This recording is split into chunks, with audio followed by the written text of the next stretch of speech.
What's up, Attack MMA? I'm your host, Zach Weicker, and today we got a very special guest.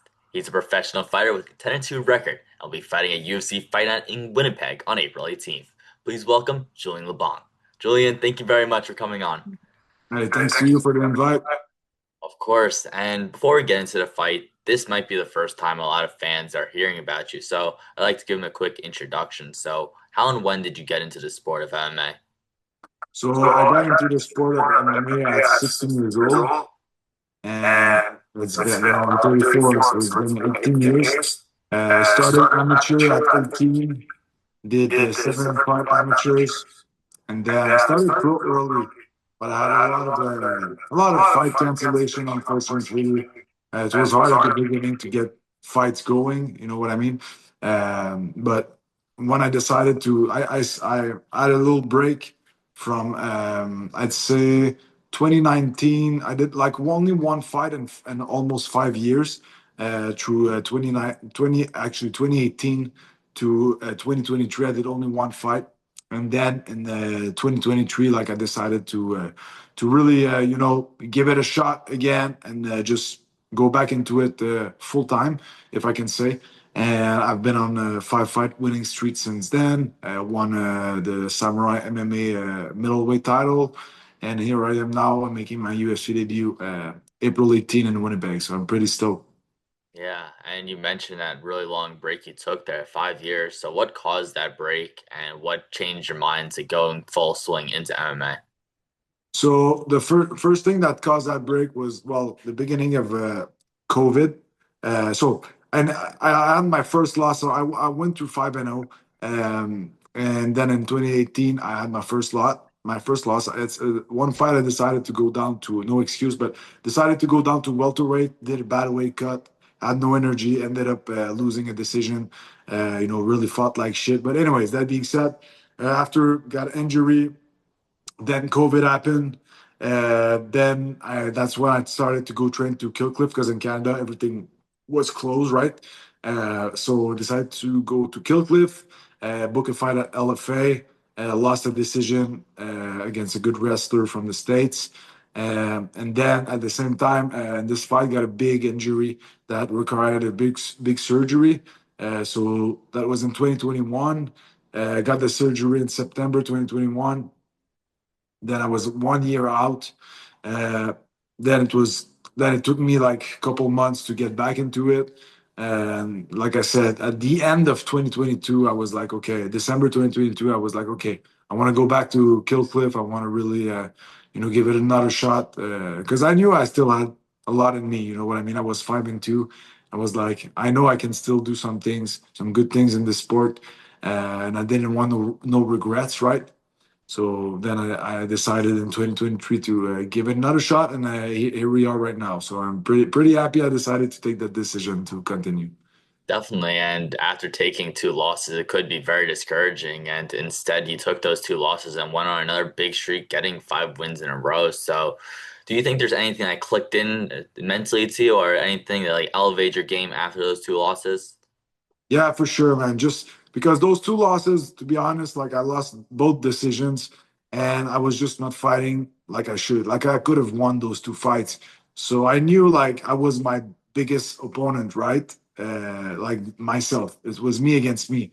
It was only in the head. So I really wanted, also for myself, but for my the people that worked with me since I started. I wanted to show them and show myself that I still got it, and I can overcome adversity, but also overcome the stress. And when it's time to fight, to fight like I can. So that was a big yes for sure. Looking back at those fights, I was like, damn, I could have really win those, and I knew it. So, and it was true. Even my corners, they everybody knew it. So, anyways, that being said, everything happens for a reason, and it helped me got to here today. So I'm grateful for those losses, but yeah, it definitely changed a lot in my mindset. Definitely. And you mentioned your mindset there. You mentioned how it was in yourself, it was kind of yourself versus yourself. And it's a big mental factor to the game. And a lot of times fans only think of the physical aspects of the fight, but forget about the mental aspect. So, how important do you think the mental aspect of MMA is? As much important as the physical. I'd say it's 50-50, because You can be super good, but if you're not good here and you're not, confident in yourself, you don't believe in yourself, you don't trust in your weapons, you will freeze in the cage. And especially at the UFC level, like if you freeze, you're gonna get knocked out. You're gonna get finished pretty quick because those guys in the UFC, they are all killers, right? So you must not hesitate. You gotta have a good fight IQ, but you gotta work between the 2 years, right? It's a constant battle, and I know it's not an easy sport, but like I said, you can be as much prepared physically in the best shape of your life, but if unfortunately you're not there and you start slow or you just don't show up mentally to the fight, for sure you're not gonna win. Yeah, So it's important, yeah. definitely. And it's funny because when I think like mentality and people that had really good mind space during fights, I think of a fellow Canadian GSP. And of course, as a Canadian yourself, how big of an inspiration was someone like GSP to you? Oh, big inspiration for sure. Like when I started at 16 years old, I was watching his fights. He's the one who made me really, start watching the UFC and start liking it, right? So, man, he's a pioneer of the sports, not only for Canada, but I'd say for all the sport of MMA. And at the same time, his style, like being a nice guy, but being very good and dominant in the fight. I think that's the way you should be. Like it's okay. Like McGregor made a lot of money and it's really cool.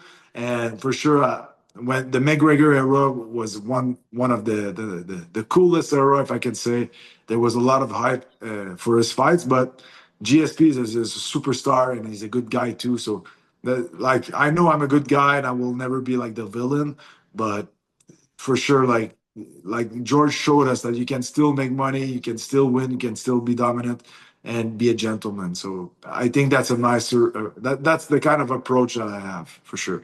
Yeah, for sure. And back in the day when GSP was champion, Canadian MMA was at an all-time high. So right now, looking at the trajectory of Canadian MMA, how do you think the Canadian MMA space is right now, and where do you think it'll be in a few years? I think we have a lot of good fighters right now. For sure, like I believe we have more fighters than in the GSP era. For sure, we don't have like the champions, but we have some guys, on their way up. And for sure, man, especially in Quebec and Canada, we have some good upcoming talent that are coming. So I do believe that uh, Canadian MMA will continue to go, higher and higher, and we're gonna get more guys signed to the UFC. I think that the gyms in Canada are working hard to really get to the level of some other countries, and for sure, like one of the problems in Canada was with the government, right? Like in Quebec, the amateur was illegal for a while, and I know in other other province of Canada, like BJJ or Muay Thai or MMA is still like illegal or things like that. So, that's was unfortunately a part where it slowed down, the MMA community and all the MMA fighters. But at the end of the day, right now, I think we're in a good state. And I think if it continues like this, like yeah, there's some good prospect, man. We saw some at the Unified card last weekend. We saw some at the Samurai card last weekend, and I've got like at my gym and back home, we got two amateurs that are really solid. Three amateurs actually are really solid, and I think they can for sure if they continue to work hard like this, they can make it to the UFC. So it's yeah, I think it's gonna be good.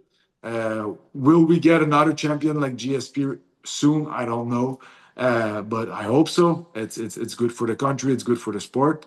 But even then, like and I'm just gonna say this. It's just I think about it, but I got a sponsor that wanted to get me like I don't know how to call it in English, but he wanted to get me like like he wanted to put some money on me, not betting, but give me some money, and that organization that like help sponsor they would match the price. So let's say give me 3,000, they would put 3,000, so it gives me 6,000 sponsor.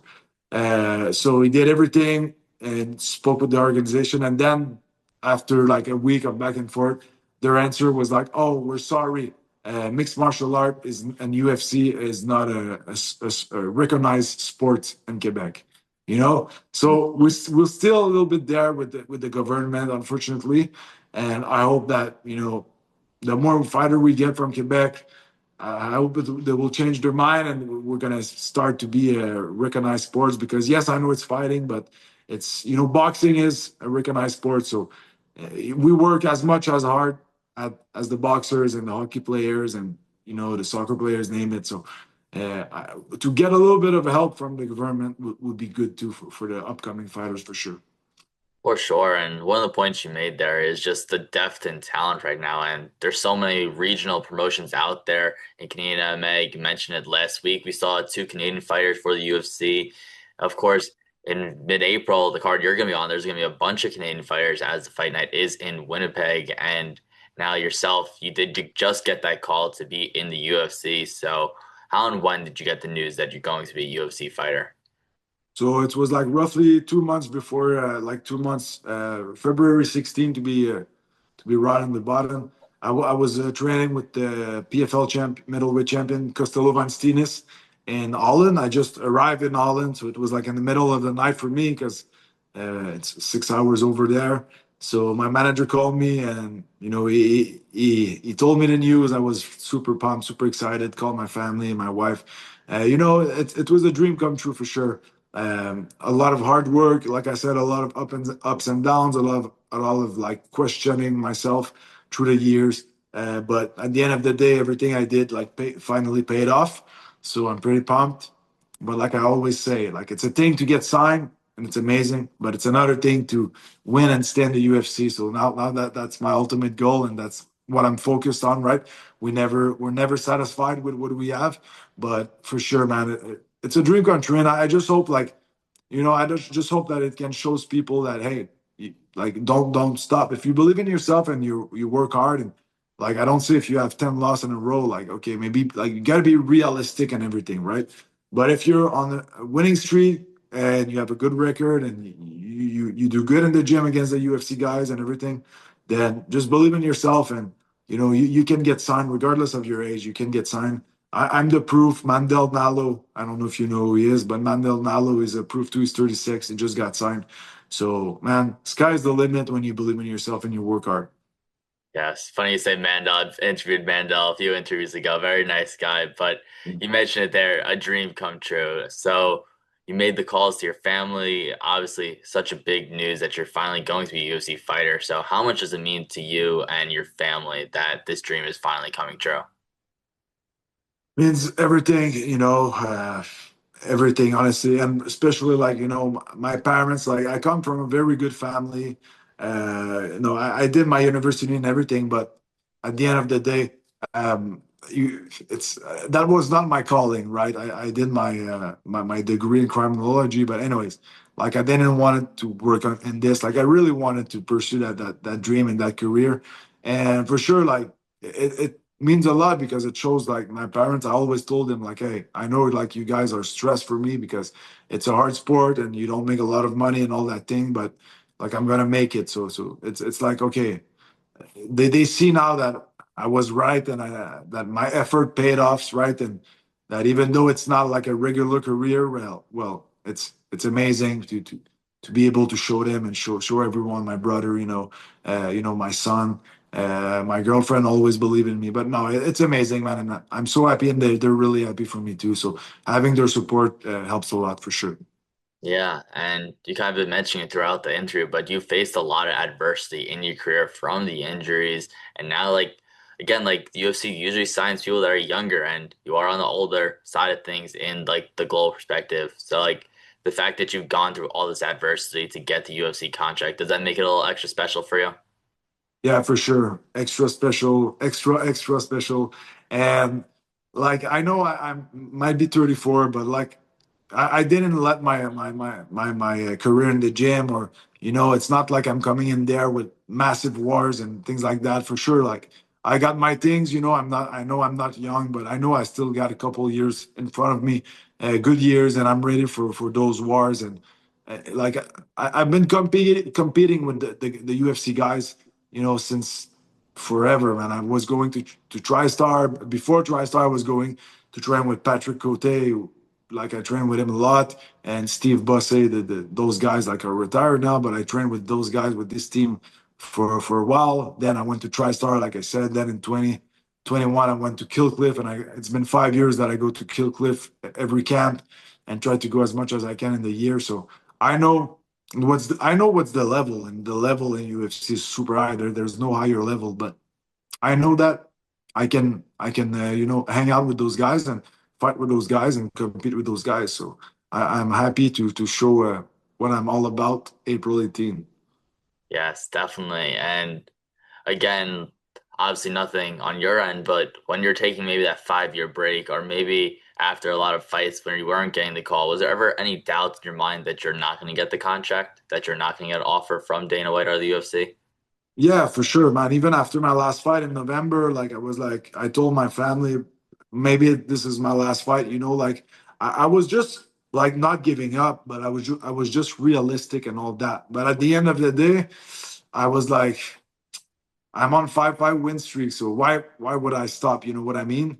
But like I said, like I've always been realistic and everything.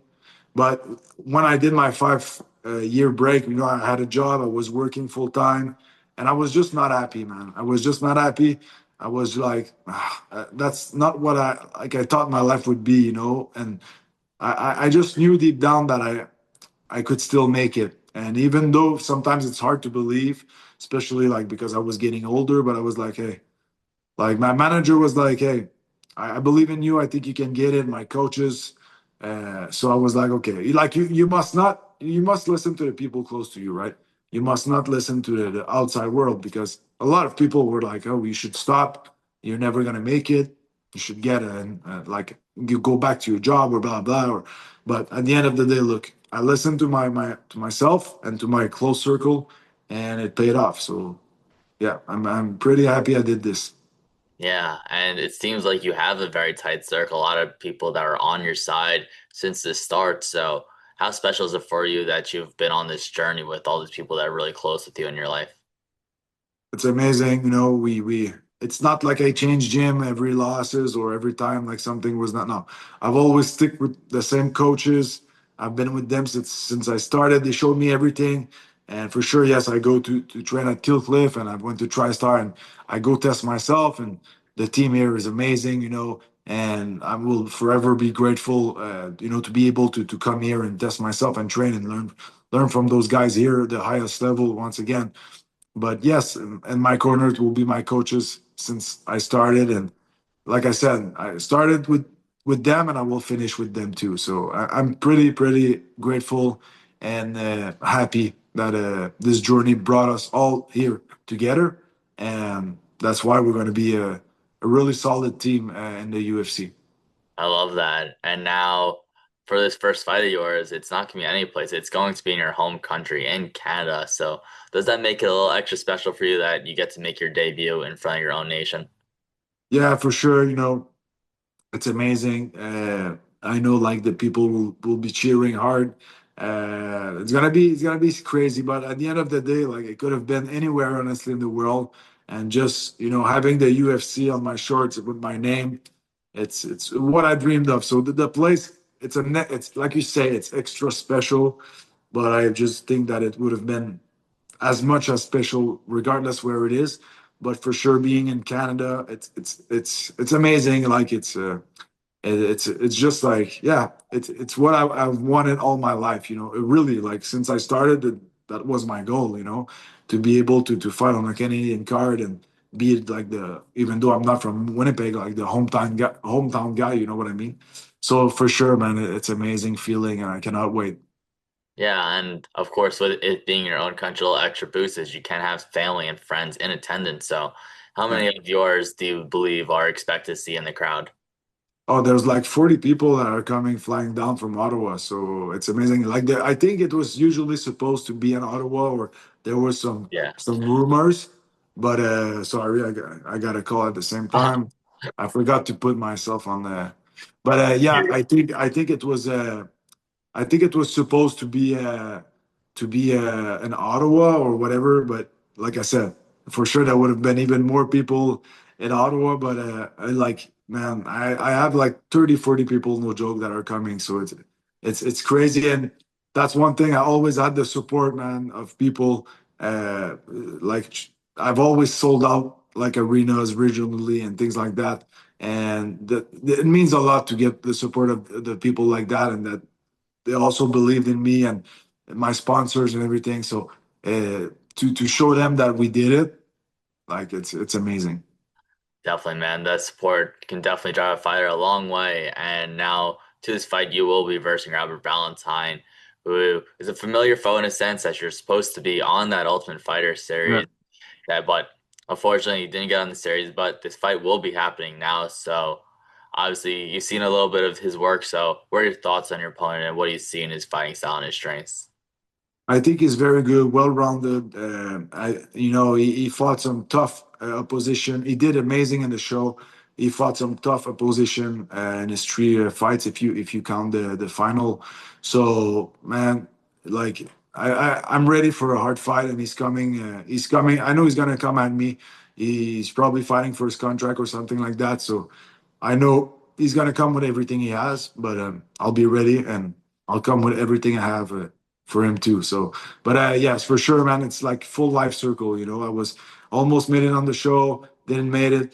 Watch all the show, and I was finding it was a cool guy, and watch his fight after. So it's a full life circle. So I can't wait, man.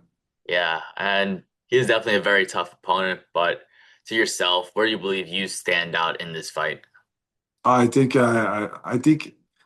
man, people will be surprised because, like, I will really show what I'm all about, and I think I'm a very well-rounded fighter too. And I'm, like I said, I know he likes to come at his opponents and act crazy and all that things, but I'm not scared of the fire. So I'm ready. I'm honestly ready for everything. So I'm just ready to go out there and have a crazy fight with him. Yeah, and you mentioned their crazy fight. So stylistically, how are you looking at this fight? I think it can be fight of the night for sure. So I think we both match pretty well. I think we're both, like I said, well-rounded. Both guys with great skills on the feet, on the floor. So I think it's gonna be a honestly crazy fight. And I've seen him in his past fight. He's not scared to get bloodied up. So I'm looking forward for it. Honestly, it's gonna be good. For sure, should be a fun one. And of course, you mentioned you've done some training at Killcliff, you did some training at home. So how's your training camp been for this fight? It's been great, honestly. It's been amazing. I've started with Costello and All In. Then I was back home training hard, and then I finished up here at Killcliff, going back home this weekend to finish just the last week.